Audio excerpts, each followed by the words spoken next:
Hey team, welcome to this video. If you're watching this, then you've agreed to have a call with us to talk about losing weight, building muscle and getting the best shape of your life. So first and foremost, congratulations for booking that call. Now, on that call, you're either going to talk to myself, head coach, founder of Ogogo Fitness, or Coach Kayvan, the legend that's sitting beside me right now. Kayvan is my most senior coach on the program, head of accountability. But a long time ago, 15 years ago, sorry to give your age away, Kayvan, 15 years ago, Kayvan sat in exactly your situation. He was one of the first clients here on Ogogo Fitness. And in this short chat, we're going to talk about how massively his life has changed from that day 15 years ago, Kayvan, in the gym when you approached me after a heavy sparring session and we had a chat. And mate, and now listen, you alongside me and the team, we've helped close to 1,000 men, getting them in the best shape of their life, mate. And basically, buddy, I want to start with you, mate. So firstly, everyone, introduce yourself to the guys watching this. Well, I'm Coach Kayvan, head of accountability here at Ogogo Fitness. I'm a professional MMA fighter, and like you say, I've known you for what, 15, 16 years now. So, mate, let's go back to that rainy day in Sheffield. So I was on the Great Britain boxing team. We trained in Sheffield up in Attercliffe. You're from Sheffield. I'd seen you around the boxing gym because you used to train at the same gym sometimes. And one particular day, you came up to me and spoke to me about, well, in your words, buddy. I noticed how big you were at the weight. Because what did you used to cut down to? 75 kilos? 70, yeah, in the Olympics, 75 kilograms. And you used to compete at a similar weight. And so you basically said to me, you saw me sparring, and that was about 8 weeks before, about 2 months after we sparred again, right? And I dropped already about 10 kilograms, 22, 23 pounds. Yeah. And you said to me, you couldn't believe how hard I was punching and how strong I looked, even though I dropped over 20 pounds, right? And you were struggling with making weight yourself, right? Yeah, I mean, I used to do some crazy things to make weight. I used to balloon up in between fights. I'd fight at 77 or 70 kilos, 70 pounds or 155. But as you know, I used to do those crazy sauna trips the day before the weigh-in, sweat out about 8-10 kilos, literally just kill myself to make weight. And sometimes have a poor performance because of it. And I used to do the whole... Well, more often than not, you said to me, man, I remember in our first year, we had a couple of team around the corner of that dirty old gym, and you said to me that your punch resistance was gone. In sparring sessions, you could take a great punch, you could get, you're very resilient. Come fight night, you were weak, you were drained. No cardio on fight night as well.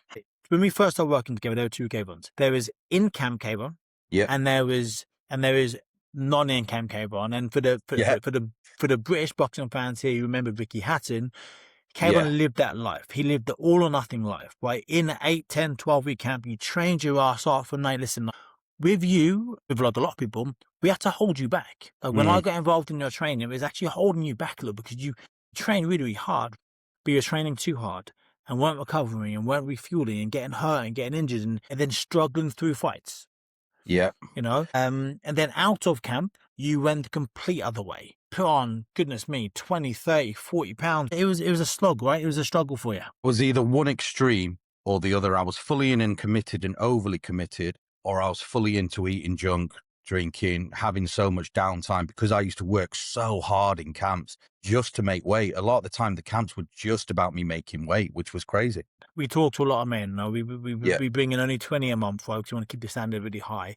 And essentially, some people look at you, early mid-40s, in fantastic shape. You've got shoulders like boulders. You're big, you're fit, you're strong. Some would say handsome. Some would say an ugly bastard. But who knows? That's personal preference. Depends on the lighting.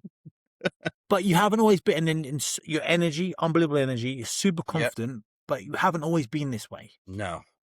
You're very much engaged. We do this call and we hear a lot of men's problems or struggles in their 30s, 40s, 50s.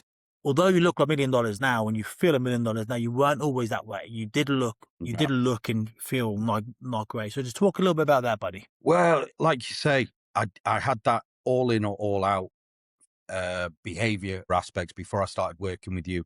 You taught me the sustainable habits, how to monitor my weight and keep it level all the time. So I wasn't having all these peaks and troughs, highs, and then extreme lows.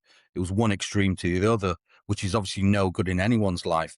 And when I finally mastered this with you, it just improved every aspect of my life, whether that be work, business, my marriage, my relationship with my children, everything, because I just leveled up and I just went from here to all the way up there. Like a lot of fighters, boxers, MMA fighters, especially 15, 20 years ago, the idea of eating healthy was just not eating. Do you know what I mean? It's like, it Yeah. was not eating. Yeah. And that's what you did. When you were in camp, Yeah. you barely ate anything. Then when you're out at camp, all the KFC, the McDonald's, the takeaway, the kebabs, the beer, the alcohol. I remember I said this to you and you looked at me like I had two heads. And I said to you, hey, yes, we train hard, but you're training too much. I said, we need to train less and get more quality out of your workouts, right? And also, when I said to you, I don't mind you having a few beers in camp, having your pizza, your takeaway, you looked like I was a lunatic. And the reason why we Yeah. implemented that for you is because you were so strict on yourself and hard on yourself when you were in camp, but when you were out of camp, you went berserk. You ate everything because you were so strict. And what we found was like, and like with a lot of people, when we give you the little treats here and there, when you allow to have it, now you don't actually want it as much. And then we live on Correct. a much more even playing field and even keel. And that's why, unlike most athletes, you performed significantly better in your 30s than you did Yeah. in your 20s. Yeah. Most definitely. Yeah. Got some quality results. Yeah. What was the biggest thing that, I did for you at the time, mate, in terms of your understanding training and nutrition? What was the biggest thing for you to detach? Was it the all or nothing mindset that you had for so long? Yeah. It was the all or nothing mindset. And you also helped me master myself, master my own urges, habits, mind. And you gave me the knowledge of the nutrition, not to overtrain, when to back off, when to push more. And once obviously I learned this, I could sustainably keep it there myself. Something you say, mate, all the time, and I've stolen this from Yeah. you. You give a guy a fish, he'll eat for a day. You teach Yeah. him the fish, the principles, the philosophy, the whys, the wherefores. You teach him that, he can eat for a lifetime because he Correct. understands. And that's why, mate, like, you were, those early days was hard to detach you from the things you were very married to, but it's got to be this way, because it's got to be that way. And I remember saying to you one day, Yeah. mate, that's the way you've always done it, and you're not getting success. Hey, try my way, buddy. Try my way. To be Yeah. fair to you, mate, you did. You went all in on my new way. It was way more enjoyable. Another thing we did with you as well, mate. Remember you said to me, you're eating way more food than before. You said to me you couldn't believe how much food you were eating and still able to make weight. Because when you were making weight before, you were starving yourself. And when you starve Correct. yourself, you smash your metabolism, as you now know. Yeah. When you feed yourself and you give yourself food and we build muscle, and with the fat, more muscle you have, the more calories you burn, the higher your metabolic rate. So your body changed over time as well, because we added more muscle, we got rid Yeah. of fat, you're able to eat more, so you enjoyed life more. And that's all those reasons why you weren't just a better MMA fighter because of what we did. You said yourself now, your marriage is better, your work was better, your health, your life. So explain about that. Explain how, why just understanding your nutrition and diet and training properly had an effect on every area of your life. Overall, I would say I became a much better human being because I was happier and I was fueling myself right. It's almost like, imagine you're going to jump in a car and you need to do a 6-hour journey, but you only put a quarter of a tank there. It's not going to get you there, is it? It's not going to get you there at all. And that's what I was doing until I met you and implemented your strategies. And that's why your body was breaking down, and that's why you were getting Correct. injuries. And then when you get injuries, it's always the wife's fault or the kid's fault or somebody Yeah. else's fault. And that's why you're Depression. agging in a Yeah. bad mood. So 100%, mate. So listen, we stopped working together from client maybe about 8 years ago. You went off and you've built businesses and become very successful in your own right. Yeah. You came back about 3.5 years ago Yeah. to work with us as a coach now. And you first started doing some of the fitness stuff and the fat loss stuff. We've now extended to the accountability side of things.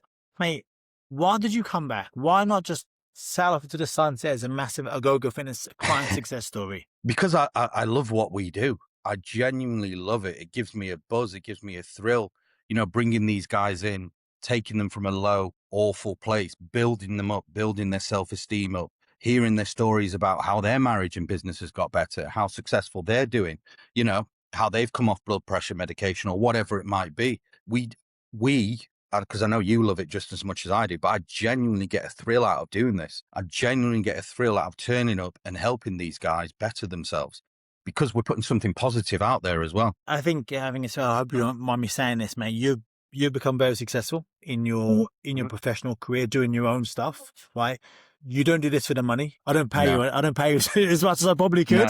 no, you don't. Probably should. But you do this because you love it, because you've Yeah, been there on the other 100%. side. As I said at the top of this video, you've been there on the other side of the fence. You've struggled with your weight, with the ballooning, being ratty with the wife, with your relationships, kind of like everything falling down, because it's never just about the weight. It's about you as a human being, the way you feel, right? And your presence. And yeah, mate, and you've been there, and I know how passionate you are about inspiring men, getting them to believe in themselves. You mentioned this a long time ago. It was Dan, one of the guys you brought on. Dan, you said to me, Yeah, I remember that. Bishop. Dan Bishop, you said to me, we're going to believe in you Hmm. until you believe in yourself. Yeah, And it was like, yeah, oh, and that was a penny drop moment. And I've used that line a lot since, because that's our yeah, job, is to believe in people, to let them know that they can do it until that belief, is instilled in them. And that's what we did with you, right? yeah. Yeah, 100%. I mean, if you don't believe in yourself or love yourself, who else is going to back you? Where are you going to get? Thoughts manifest into reality. So a lot of what we do is on people's mental state as well, their habits. Habits are what forge a human. The habits of who we are, and where we are because of our habits, the daily choices, both positively and negatively. And negative. Well, the way you do one thing in your life is the way you do everything in your life. So you should do everything to the highest standard you physically and mentally can. And there's that magic word. When you came back 3.5, 4 years ago, I was calling my program the Olympic Transformation, right? Yeah. You came and said, hey, how about we change the name to the Olympic Standards? I said, why Olympic Standards? And you said to me, well, tell me what you said to me. Because my job here and what I want to do is hold all of our guys to a much higher standard to what they hold themselves, is to elevate that standard, hence the Olympic standard. Because obviously we're not training people to be Olympic athletes, but what we are training them is the mindset, the thought process of an Olympic athlete to do everything as best you can to the possible level you physically and mentally can. And if you do that throughout, everything will improve. Because the weight loss is easy. Now, watching this, you might be struggling, thinking, I've been trying to losing the same 5-10 pounds for the last 30 years. That's because you haven't had the right structure, routine, and the right system to take you there. Once you develop this, have the system which we're going to give you, the losing weight is easy. The building muscle is easy, right? But it's the standard. When you higher your standards, you become more, you become better. When you become better, you want better, you expect better, and you deserve better. For the guys watching this video, they're going to jump on a call with either yourself or myself, or maybe together, like some people get us together if we're both available. We get us both. What a little bit of pre-call advice can you give them? Just come in with an open mind, be honest with us and yourself, listen, apply what we teach you, and I promise you everything's going to get better. Everything across the board, without a doubt. And you can say that because, like I said, 15 years ago, we sat in a little cafe in Sheffield having this exact conversation. Yeah. Now the program has vastly changed and improved now since 15 years ago. Yeah. But the general stuff applies: training plan, nutrition plan, thought process, structure, routine, expert knowledge, and accountability to make sure that when you wobble, we get you back on the tracks. And Kayvan has literally been where you were. He's gone through the journey. I've been there. Got in the best shape of his life. Now, as you can see, mid-40s, in the best shape of his life, fit, strong, healthy, and your life is, like I said, mate, and it's an extremely successful man in more ways than just the bank balance. In pretty much every metric you can judge success by, I think you are there, Kayvan, and we're very proud and happy to have you here as part of the team, mate. So listen, hope you've enjoyed that chat, team. We can't wait to have you on the call. We'll see you soon. Take care. See you soon.